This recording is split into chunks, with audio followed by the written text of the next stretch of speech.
Hey boys and girls, today we are going to be making this beautiful Monet bridge. So to get started, you are going to get a sheet of white paper, and I want you to hold it portrait style so that it's longer up and down than it is side to side, and you're going to pick a color for the bridge. Now it doesn't matter what color you pick, but what I want you to try to do is find two oil pastels that are the same color, one light and one dark. So I've chosen to go with purple. I found a light purple and a dark purple, but you could do the same thing with greens if you find a darker green and a lighter green, or with blue, whatever two colors you decide to do.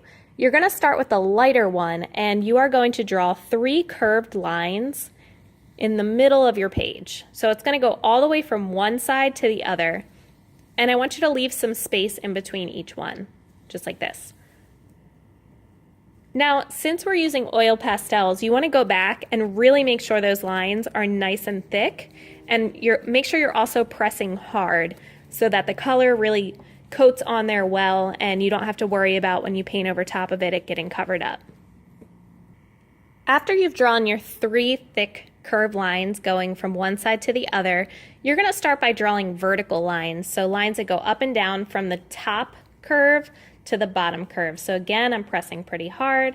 I'm leaving some space in between each one, and I'm going to do this all the way across from one side of the bridge to the other. Once that's done, you're going to get your darker oil pastel, and underneath each one of those curves, not on the vertical lines, you want to make sure that you're not coloring over top of them, you're going to add in that darker color. So for these top 2 curves, you're going to have to avoid those little lines, but for the bottom one here, you'll just go all the way across. And this is going to create some shadow so that it looks more like 3-dimensional.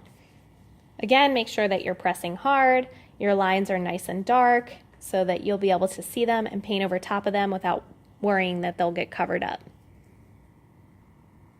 After you're done with your bridge, you're going to get a green, and it doesn't matter which green, and you're going to draw some lily pads. So all they are like little ovals or circles. You want to color them in, and you can do as little or as many as you want. You actually don't have to add these if you don't want to, but I'll do 3 here. And then you're going to pick a color for the lily, so it can be any color. I'm just choosing to use pink. What you're doing is basically drawing 3 bumps, okay, pointy bumps. So it's kind of like a crown on each one of them, and then you're going to go back and you're going to color them in just like that.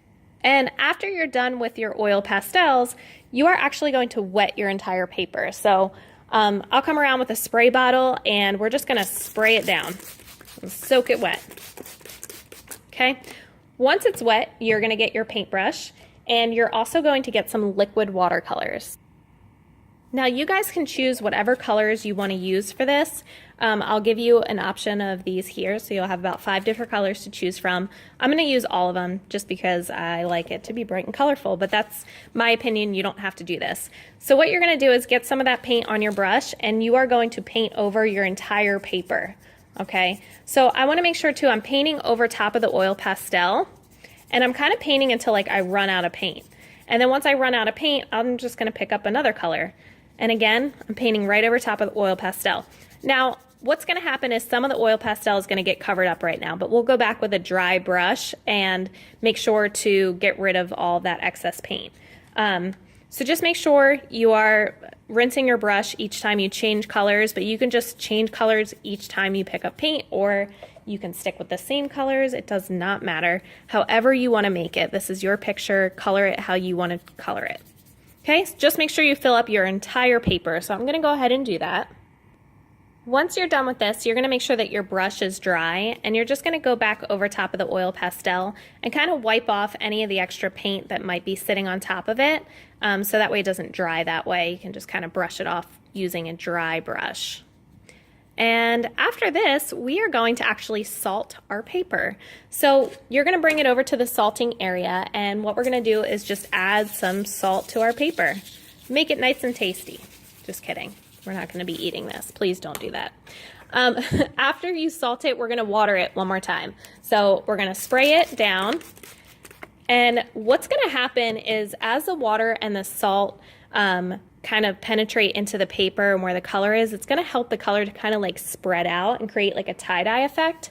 So It does have to actually dry before that happens. So we're gonna have to put it on the drying rack, and then the next time when you come and get it, we're gonna dust off all of the salt and it will be nice and pretty and look tie-dyed. All right guys, I hope you have fun with this. I can't wait to see them.